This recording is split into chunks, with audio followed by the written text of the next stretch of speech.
Wabarakatuh. Selamat sore sahabat-sahabat Aswaja Muda di mana saja berada. Alhamdulillah hari ini kita bisa bertemu kembali untuk melanjutkan materi kita, kitab Adabul Islam fi Nidhamil Usrati. Sesuai dengan tema sore hari ini kita akan belajar tentang berbuat baik dengan tetangga. Nah, Bismillahirrahmanirrahim. Sebelum kita mulai, mari kita bertawassul dulu kepada Kanjeng Nabi dan guru-guru kita. Semoga kita semua diberi kemudahan dan keberkahan dalam mencari ilmu. Ila hadratin Nabi Mustafa Sayyidina Maulana Muhammad wa ala alihi wa dzurriyyati wa ikhwani minan nabil mursalin kulli ashabi kulli ajma'in wa tabi'in wa tabi'in lahum bi ihsani yaumiddin. Wa khususan wa jamil mu'allifil kutub wa ta'alamna wa mu'allim ustadina wa jami' abaina wa ummahatina wa ajdatina wa akhwarina wa akhwaratina masyayikhina wa jamil muslimina wal muslimat wal mu'minina wal mu'minat wa khususan asyadil qadir jailani radhiyallahu anhum ajma'in a'adallahu alaihim berakatim basyafa'atim ba'ulumi fitarini wa khususan jami'i mu'assisin ahdadil ulama wa usulihim wa furu'ihim wa mantasaba ilaihim wa khususan jami'i mu'assisin ma'adilur wa usulihim wa furu'ihim wa mantasaba ilaihim wa khususan ila jami'il ulama il amilin lahum bil fatihah. A'udzu billahi minasyaitonir rajim. Bismillahirrahmanirrahim. Alhamdulillahirabbil alamin arrahmanir rahim maliki yaumiddin. Iyyaka na'budu wa iyyaka nasta'in. Ihdinas siratal mustaqim. Siratal ladzina an'amta 'alaihim ghairil maghdubi 'alaihim waladdallin. Amin. Bismillahirrahmanirrahim. Al-ihsan ilal jiron. Berbuat baik terhadap tetangga. Al-jiwaru haqqahu adimun wal ihsanu ilal jironi min ajali a'malil iman fala yu'minu man la ya'manu jarahu biwa'iqihi. Tetangga itu mempunyai hak yang besar. Berbuat baik terhadap tetangga min ajali a'malil iman. Berbuat baik terhadap tetangga termasuk dari iman. Fala yu'minu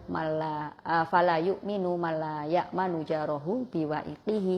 Maka karena berbuat baik terhadap tetangga itu sebagian dari iman, maka orang yang tidak dianggap sempurna iman seseorang itu, di mana dia itu masih menjadi ancaman bagi tetangganya. Jadi kalau tetangganya itu merasa tidak aman dengan kehadirannya dia, dengan keberadaannya dia, karena mungkin sikapnya atau mungkin karena dia suka mengganggu, maka dia dianggap tidak atau belum sempurna keimanannya. Jadi berbuat baik dengan tetangga itu taruhannya adalah iman. Wa kana salafus shalih radhiyallahu anhum amin ya'lamuna sholahar rajuli wa ahlahu bi husni jiwarihim liman haulahum. Menurut para ulama soleh, para ulama salaf, dan ini juga masih berlaku sampai sekarang.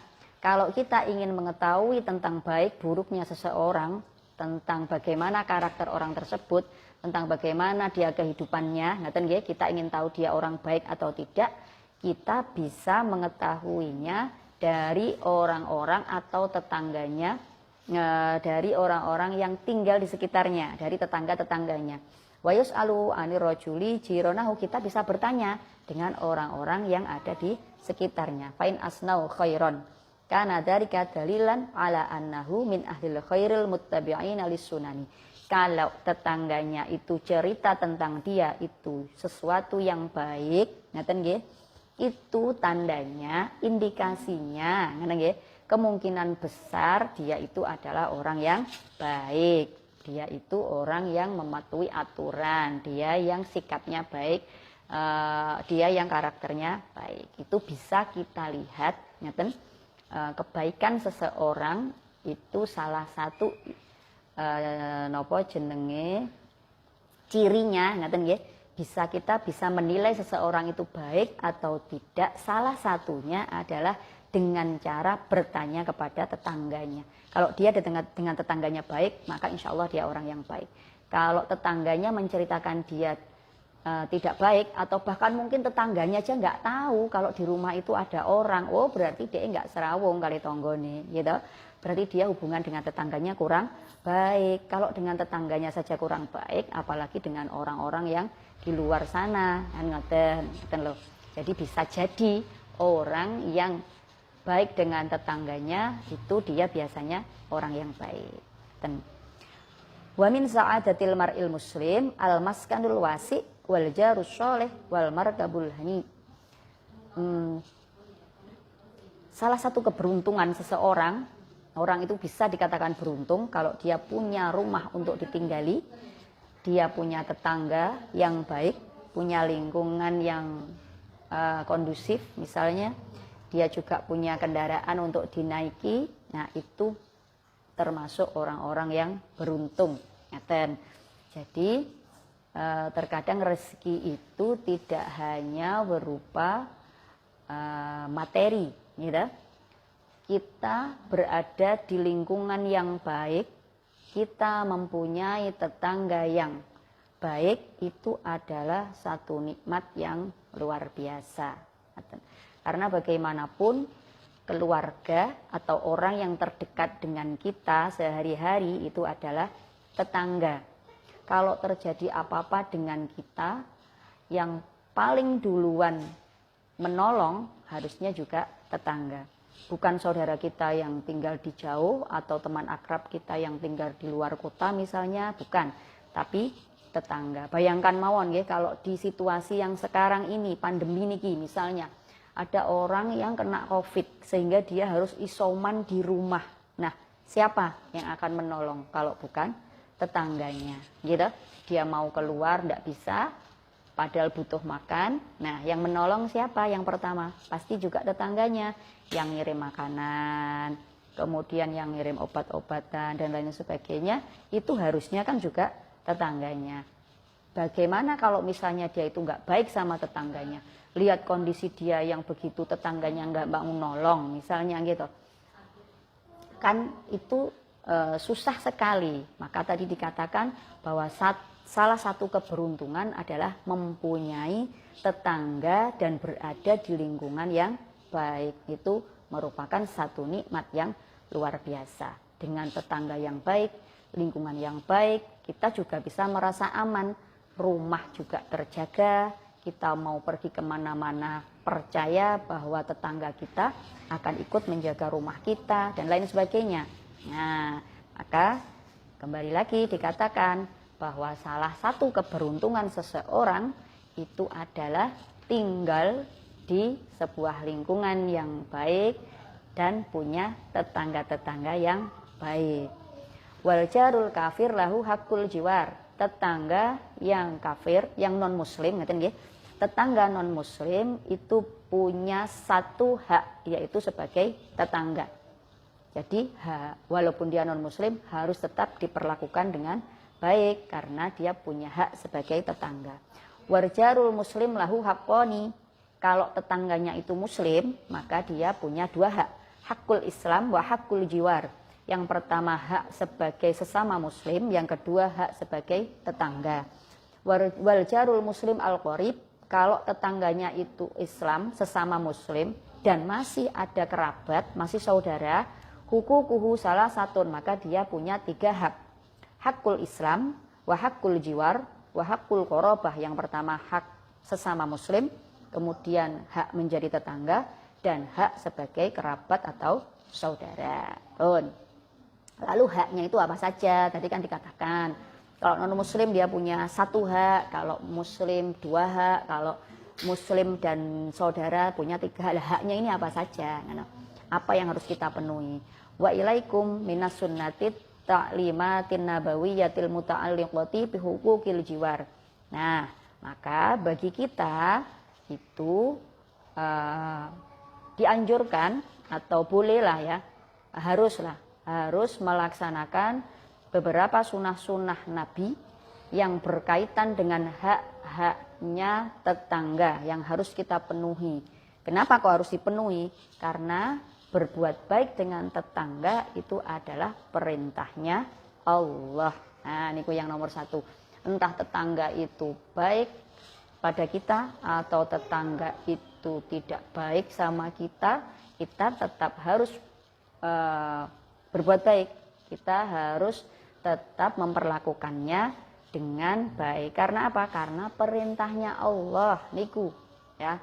Yang nomor satu, yang paling utama adalah karena perintahnya Allah.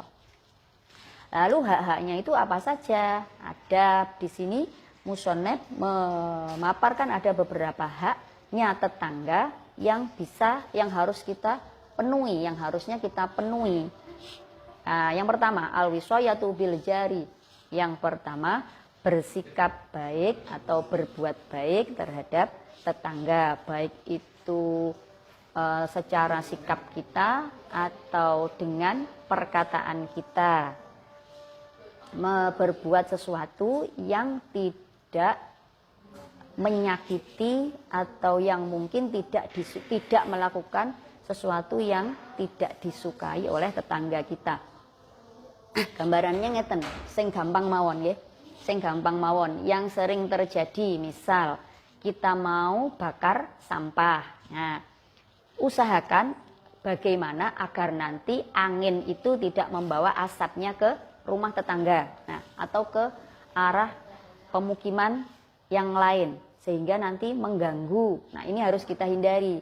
Jangan asal bakar saja, ngaten. Sebelum membakar kita pikirkan ini angin arahnya kemana, atau ini nanti kalau saya bakar sekarang mengganggu tetangga atau tidak. Nah, itu harus kita pikirkan. Jangan sampai apa yang kita lakukan ini nanti menjadi gangguan bagi orang-orang yang ada di sekitar kita. Atau misalnya kita punya hajat, kita punya acara, ngaten nggih, yang kita butuh untuk mengundang beberapa orang. Yang mana tamu ini nanti bisa jadi parkirnya di rumah di pinggir-pinggir depan rumah tetangga. Nah, ini kita harus komunikasi dulu, kita harus izin dulu dengan tetangga kita. Jangan sampai nanti orang-orang yang di sekitar kita itu kesulitan masuk rumah misalnya, karena ada kendaraan yang parkir di depannya. Mau masuk gang kesulitan karena ada banyak tamu dan lain sebagainya. Atau mungkin karena musiknya terlalu keras, akhirnya tetangganya mau istirahat berisik, ngaten nggih. Nah, hal-hal kecil seperti inilah yang harus menjadi pertimbangan kita, harus kita pikirkan.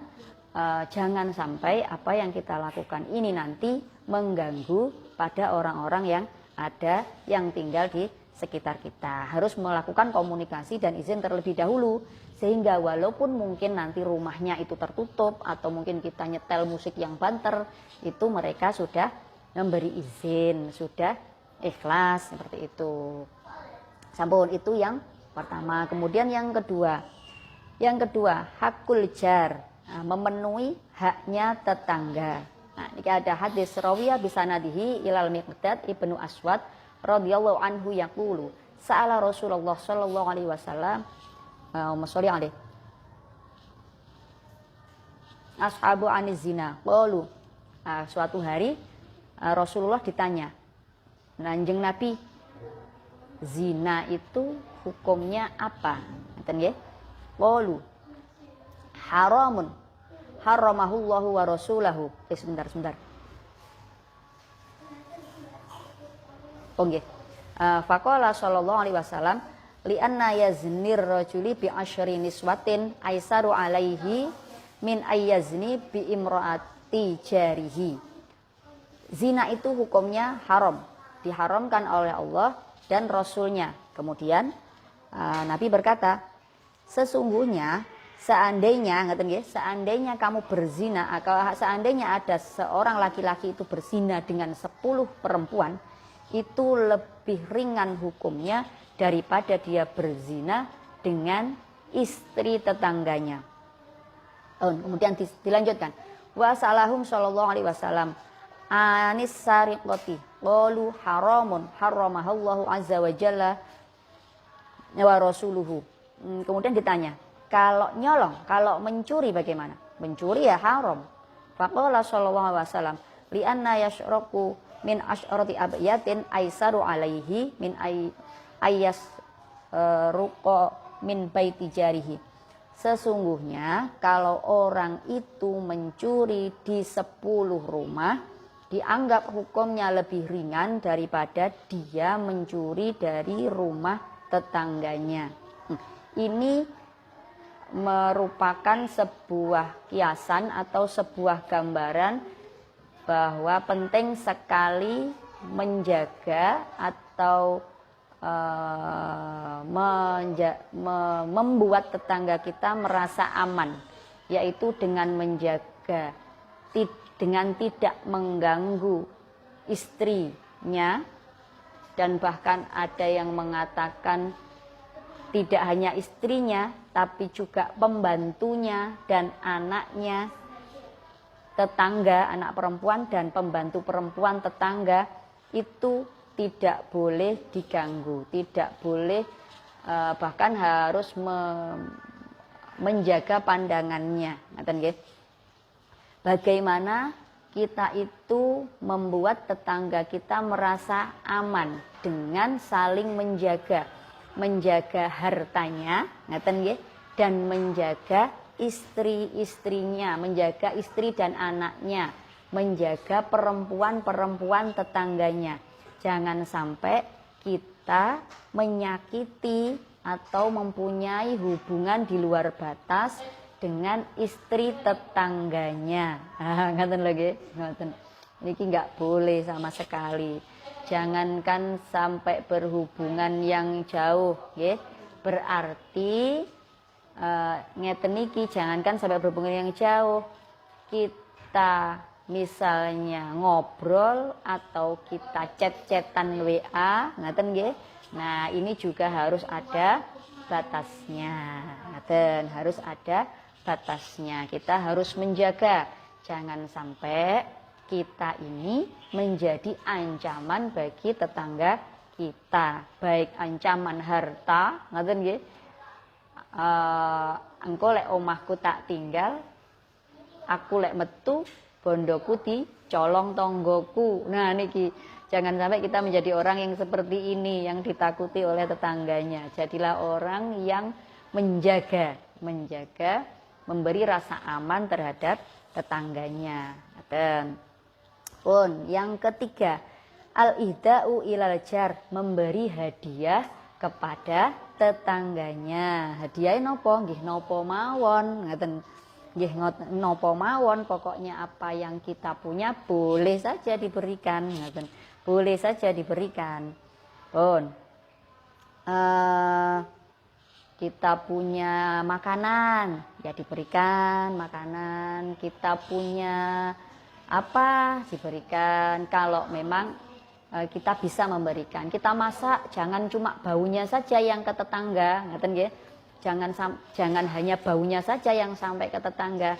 Kalau bisa nanti hasil makanannya juga diberikan tetangga. Jadi tonggone niku gak kambon-kambonan tok, mboten penasaran tok, tapi roh rasane, ngaten lho nggih. Memberikan hadiah kepada tetangganya. Sampun. Terus yuhdi ila aqrabihim baban. Nah niki wau memberikan nggih. Memberikan niki terusane niki. Al adna fal adna minal jiron. Memberikan sesuatu itu kepada tetangga yang lebih dekat pintunya. Apa sebelah kiri kanan atau depannya, ngaten nggih. Yang lebih utama adalah yang itu. Kemudian walaupun mungkin kita di deret itu ada saudara kita tapi lebih jauh, ngaten, utamakanlah yang lebih dekat. Nah, yang lebih dekat, yang paling dekat, kemudian yang lebih dekat, terus yang agak dekat, nah baru yang jauh. Ngaten, kalau kita punya sesuatunya hanya terbatas, maka berikanlah pada yang paling dekat dengan rumah kita. Seandainya awake dhewe masak niku ambune nyampe ke sana. Nah, niku lho.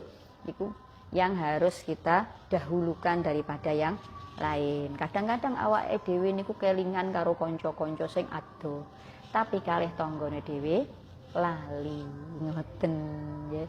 Jangan, kalau tidak apa-apa teringat dengan teman-teman kita yang jauh tidak apa-apa, tapi jangan lupa kalau kita juga punya tetangga. Jadi utamakanlah atau dahulukanlah tetangga yang ada di sekitar kita. Kemudian selanjutnya man aghlaqal bab 'alal jar. Niki adalah niki gambarannya orang yang menutup pintunya untuk tetangga, jangan nggih. Jadi salah satu hak tetangga adalah ditolong, ngoten, diberi bantuan, ditakziahi ketika dia mengalami musibah, disambangi, dijenguk ketika dia sakit, disapa ketika dia lewat, didoakan. Nah niki jangan sampai tetangga kita itu datang minta pertolongan, kita menutup pintu atau dalam arti kita tidak mau membantu. Niku itu yang tidak baik. Jadi haknya tetangga itu adalah dibantu. Kalaupun kita tidak bisa membantu dengan materi, kita bisa menghiburnya dengan kata-kata yang baik. Kemudian la yashba'u duna jarihi. Termasuk haknya tetangga adalah niki. Seseorang itu jangan merasa kenyang jika tetangganya belum kenyang. Nah, rawiya ani bin Abbas radhiyallahu anhuma yukhbiru Ibni Zubair yaqulu sami'tu Nabi sallallahu alaihi wasallam yaqulu laisal mu'min alladhi yashba'u wa jaruhu ja'iun. Kata Nabi, kata sahabat, aku pernah mendengar Rasulullah itu berkata, bukan termasuk golonganku atau tidak sempurna iman seseorang di mana dia itu merasa kenyang tapi tetangganya lapar, tapi tetangganya kelaparan. Jadi kalau tahu tetangganya itu kesulitan ya ditolong. Kalau tahu tetangganya itu tadi kelaparan ya ditolong.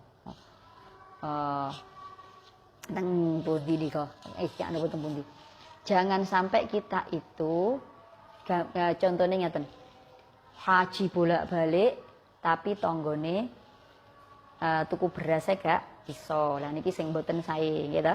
Kalau memang kita punya biaya untuk pergi berhaji, pergi berumroh, lebih baik kita gunakan untuk menolong tetangga kita yang kekurangan. Jadi ini masih masuk yang tadi. Salah satu haknya tetangga itu adalah dibantu. Kalau kena musibah ditakziahi, kalau sakit dijenguk, kalau lapar diberi bantuan. Kalau tidak bisa menyekolahkan anaknya kita bantu semampu kita. Kita punya apa kita bantu.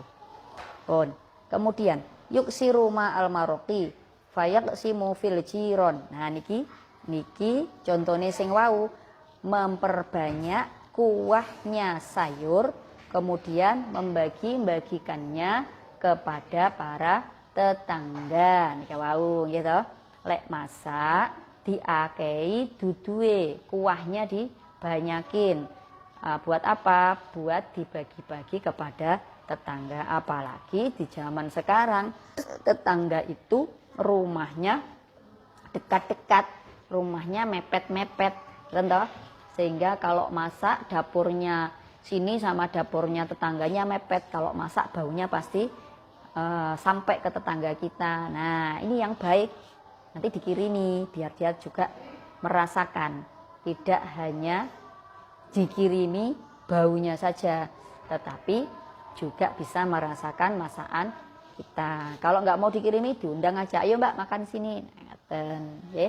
Itu tadi adalah beberapa haknya tetangga yang dijelaskan oleh Kiai Musonep dalam kitab ini. Mungkin di kitab-kitab yang lain masih ada hak-hak tetangga yang lain. Niku nggih sami mawon nggih. Yang penting bahwa kita hidup itu bersama dengan orang lain. Tidak mungkin kita bisa hidup sendiri. Oleh karena itu penting sekali kita ini memperlakukan orang-orang yang ada di sekitar kita dengan baik. Dengan alasan yang pertama karena memang perintah Allah, yang kedua adalah agar kehidupan kita ini bisa berlangsung dengan lebih baik. Karena tanpa ada pertolongan orang lain, hidup kita ini juga berjalannya kurang baik. Baik, akan kita lanjutkan bab berikutnya pada pertemuan yang akan datang. Kurang lebihnya mohon maaf. Assalamualaikum warahmatullahi wabarakatuh.